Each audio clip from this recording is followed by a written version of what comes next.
আমরা যারা regular green tea খাই, একটা ব্যাপারে বড় রকমের সতর্ক হওয়া দরকার। এই গ্রিন টির টি ব্যাগ মূলত নাইলন বা পেট বা পলিইথিলিন টেরিথ্যালেট এই ধরনের মেটেরিয়াল দিয়ে তৈরি হয়। এই ধরনের মেটেরিয়ালগুলো এক ধরনের প্লাস্টিক। যখন এই টি ব্যাগ গরম জলে ডোবানো হয়, কয়েকশো মাইক্রোপ্লাস্টিকের পার্টিকেল চায়ের মধ্যে চলে আসে এবং ওই চাই আমরা খাই। 2019-এর এক গবেষণা বলছে এই একটা সিঙ্গেল টি ব্যাগ থেকে ম্যাক্সিমাম প্রায় 11.6 বিলিয়ন মাইক্রোপ্লাস্টিক বার হতে পারে। এই ধরনের মাইক্রোপ্লাস্টিক আমাদের শরীরে গিয়ে বিশেষ করে আমাদের এন্ডোক্রিন সিস্টেমে টার্গেট করে, মূলত আমাদের যৌন হরমোনের উপর এফেক্ট ফেলে।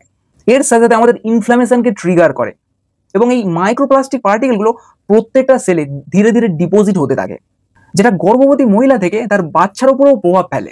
তাহলে কি করবে? এমন কিছু ব্র্যান্ড মার্কেটে অ্যাভেলেবেল আছে যারা কি করে এই টি ব্যাগগুলো বায়োডিগ্রেডেবল মেটেরিয়াল দিয়ে বানায়, কিন্তু এক্ষেত্রে হয়তো খরচটা অনেক বেশি হয়ে যাবে। সবচেয়ে বেটার হবে এই ধরনের এই যে মাইক্রোপ্লাস্টিকের টি ব্যাগ, এটাকে ছিঁড়ে শুধু চাটাই গরম জলে ঢেলে দেবে।